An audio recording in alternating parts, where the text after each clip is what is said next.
여러분 반갑습니다. 반도체 오빠 천혜자입니다. 월요일이에요. 벌써 월요일 아침이 돌아왔습니다. 아침 6시. 여러분과 함께하는 즐거운 시간, 유익한 시간이죠. 하루를 천혜장과 출발하는 게 얼마나 좋은 거 아닙니까? 영광이 영광, 영광으로 생각하셔야 돼요. 본인도 영광으로 생각하고 지금까지 하루도 빠지지 않고 달려왔습니다. 3년 동안. 3년 동안 달려왔는데, 참 징하다, 징해. 대단합니다. 대단해. 여러분, 그리고 저도 그렇고. 이렇게 쉽지가 않아요, 여러분. 쉽지가 않습니다. 왜냐면 무려 3년인데, 한 1000일이 넘었어요, 1000일. 여러분, 1000일을, 한 번도 빠지지 않고, 영상을 올린다는 게 쉬울 것 같아요. 결석 한 번도 안 하고 무려 1000일을 넘어서 1000일을 넘겼습니다. 1000일 동안이라는 노래도 있잖아요. 1000일 동안 누군가를 사랑한다면 열심히 하는 것처럼 저는 진짜 말 그대로 삼성을 사랑해서 1000일 넘게 이렇게 달려왔어요. 제 인생의 최고의 기록인 것 같습니다. 이렇게까지 미쳐가지고 방송한다는 게 제 자신도 믿겨지지가 않습니다. 그럼에도 불구하고 1000일 동안 저를 따라와 주신 분이 있더라고요. 야, 그분도 참 독하다 독해. 1000일 동안 미치지 않고서는 이렇게 할 수가 없어요. 한번 잘 돌아보세요, 여러분. 진짜 1000일 동안 하루도 안 빠지고 어떤 일을 했든지 공부를 했든지 간에 한번 살펴보십시오. 하루도 안 빠지고 했는 게 있는가, 한 게 있는가 한번 찾아보세요. 간호사분이 이런 말 하더라고요. 이 간호사분이 들었다는 그 죽기 전에 사람들이 가장 많이 남긴 후회가 있었다더라고요. 그 후회의 메시지. 그걸 한번 내가 들어봤는데, 첫 번째 보니까 내 삶을 제대로 살지 못한 거에 대한 그런 후회가 있었단 말이에요. 많은 사람들이 인생이 끝날 무렵에 자신의 꿈이나 하고 싶었던 것에 도전하지 않았던 것을 후회를 했다고 합니다. 그거에 대해서 후회를 했다는 그런 이야기가 있었고, 두 번째는 너무 무리해서 열심히 일한 거예요. 우리나라 사람들은 대체로 성실하고 근면합니다. 그렇기 때문에 가족이나 친구와 충분한 시간을 보내지 못한 것에 대한 후회를 크게 남긴 사람들이 많았다고 합니다. 세 번째는 하고 싶었던 말을 입 밖에 내지 못한 거예요. 누군가의 눈치를 보느라 자신감이 떨어져 가지고 자신의 진심을 제대로 전하지 못하고 용기를 내지 못한 채 묵힌 말들을 죽기 전까지 큰 후회로 남았다. 뭐 그런 이야기가 있네요. 네 번째는 친구들과의 관계를 돈독히 하지 못한 것입니다. 일이 바빠지고 가정에 집중하다 보니까 친구와 연락하는 횟수가 자연스럽게 줄어들죠. 인생의 끝에 남는 것은 어린 시절 함께했던 친구들에 대한 그리움과 그들과 함께하지 못한 것에 대한 아쉬움입니다. 여러분 한번 생각을 해보세요. 여러분의 그리운 친구들 지금 뭐하고 있는가 한번 궁금하지 않나요? 한번 연락 좀 해보세요. 다섯 번째는 자신의 행복을 등한시한 거다. 사람은 결국 행복해지기 위해서 삶을 살아가지만 타인의 행복을 위해서는 본인의 행복을 포기하는 것은 아주 흔하게 일어나는 일입니다. 아주 흔하게 일어나는 일이다. 여러분의 행복을 포기하지 않는 것, 그리고 나를 위한 삶을 사랑하는 것, 이것이 인생의 끝에 후회를 남기지 않는 가장 중요한 태도이지 않겠나 하는 생각이 들어요. 후회 없이 살자 그런 겁니다. 하여튼 1000일 이상을 저랑 함께한 분들 참 대단한 것 같아요. 우리가 뭐 중학교 3년, 고등학교 3년 하지만은 이 3년 동안 같이 이렇게 시작하는 게 쉽지 않습니까? 이제는 뭐 거의 뭐 전우야 전우. 3년 군대 간 전우지. 같이 군대 생활한 전우 같은 느낌이 들어요. 뭐 남성분이든 여성분이든 간에. 하여튼 독합니다. 독해. 참 찬회장도 독하고 여러분도 말도 없이 독하고 한번 나중에 한번 글 써보세요. 저랑 같이 1000일 동안 하루도 안 빠지고 댓글 쓰거나 출석하신 분 있으면 댓글로 꼭 좀 부탁드리겠습니다. 누군지 한번 봅시다.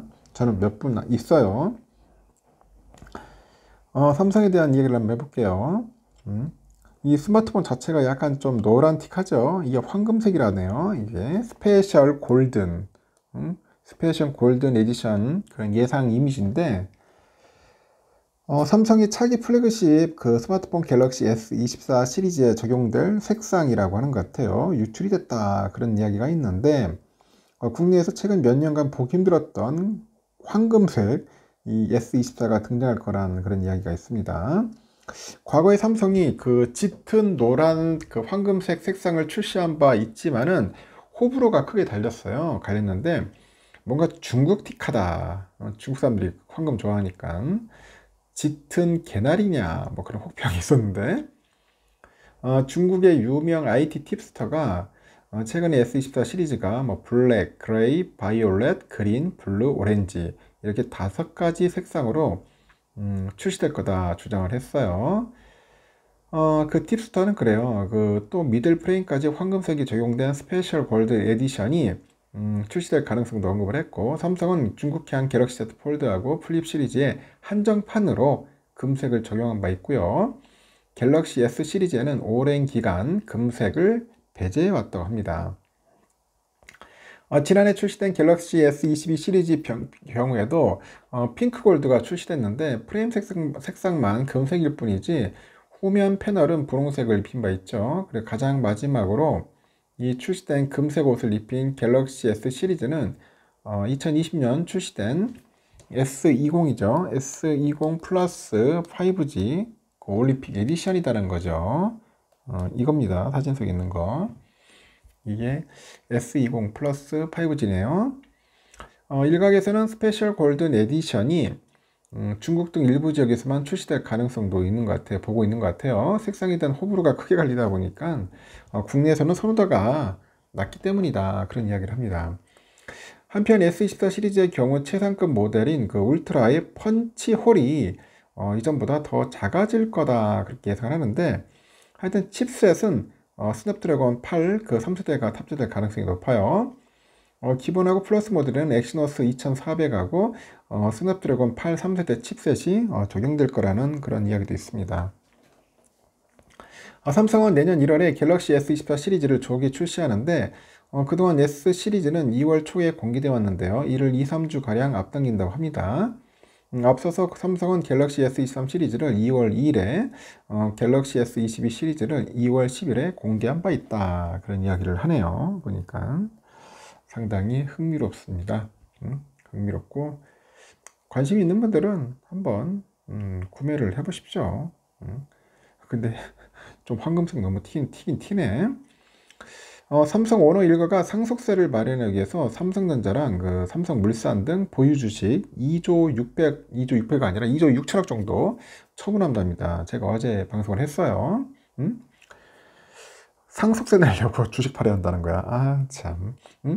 5일날 그 금감원 전자공 시스템을 보니까 홍라희 전 삼성미술관 리움 관장하고 이부진 호텔신라 사장, 이서현 삼성복지재단 이사장이 지난달 31일 유가증권 그 처분 신탁 계약을 하나은행하고 체결했습니다. 그래서 수탁자인 그 하나은행은 증권을 수탁해서 처분하는데 홍 전 관장 등은 계약 목적을 상속세 납부용이라고 공시하네요. 신탁 계약 기간은 지난달 30일부터 오는 24년 4월 30일까지입니다. 홍 전 관장은 삼성전자 지분 0.32%를 매각하기 위한 계약을 맺었는데 이부진 사장은 0.04%, 이서진 이사장은 0.14%네요.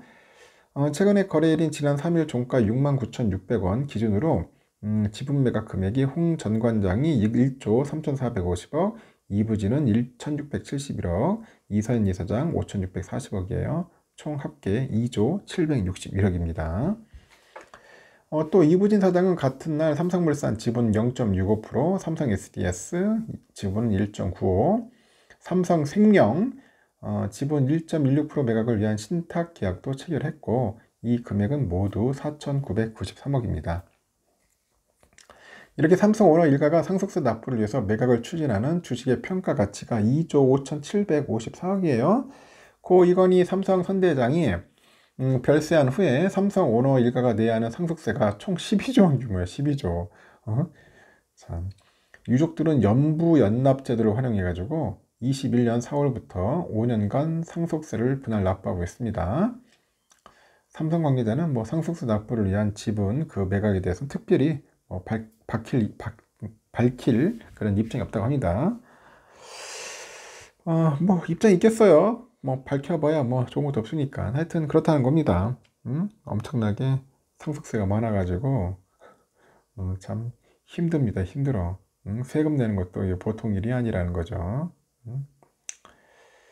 점점점 힘들어지는 상황이 또 연출되니까 좀 아쉽기는 하고요. 삼성이 올해 3분기까지 미국에서 집행한 로비 자금이 다시 한번 사상 최대치 경신했다고 하는데, 미중 무역 갈등하고 우크라이나 전쟁 등에 따라서 정책적 불확실성이 커졌기 때문이다, 그런 이야기를 합니다. 5일날 미국 비영리 정치자금 추적단체인데 오픈 시크릿, 여기에 따르니까 삼성의 그 3분기 로비 지출 총액이 175만 5천 달러, 5천 달러인데 1분기, 2분기에 이어서 그 3분기, 3개 분기 연속 150만 달러 넘겼네요. 3분기까지 누적 로비 자금이 총 497만 5천 달러에 달하고 연간 기준 500만 달러 돌파가 유력하고요. 역대 최대였던 지난해를 넘어설 가능성도 높다, 그런 이야기를 합니다. 삼성의 연간 로비 자금이 20년은 330만 달러, 21년 372만 달러, 22년 579만 달러 등의 매년 증가하는 추세인데, 이 로비에 활용된 로비스트 수에서도 올해 3분기 현재 66명으로 지난해 55명을 넘어섰다고 하네요. 하이닉스는 3분기에 107만 달러를 로비 자금으로 쓰면서 올해 누적 334만 달러 집행했고, 역대 최대치를 기록했던 지난해 같은 기간과 비슷한 수준입니다. 완성차 대표 기업인 현대차, 기아, 뭐 이쪽도 세계 3분기까지 247만 달러 정도 썼는가 봐요. 지난해 3분기 누적보다도 많았다. 미국 정부가 자국의 우선주의 정책으로 자국 중심의 그 지원책을 강화하고 있는 데다가 미중 분쟁으로 인해서 하여튼 이게 참 골치 아프죠. 미중 분쟁. 미국의 그 시장의 중요도가 높아지다 보니까 기업들의 로비 필요성이 높아졌다는 해석이 있어요. 이 수출로 먹고 사는 국내 그 주요 제조기업들은 우방인 미국 기업들과 경쟁에서 밀리지 않기 위해서 미국 행정부에 적극적인 기업 입장 전달에 나서야 하는 상황입니다. 이 같은 로비 지출 확대는 일부 성과로 나타나기도 해요. 미국 행정부는 지난달 삼성과 하이닉스에 대해서 중국 내 반도체 공장을 검증된 최종 사용자로 지정을 했고, 장비 수출 통제에서 유예하기로 결정을 했어요.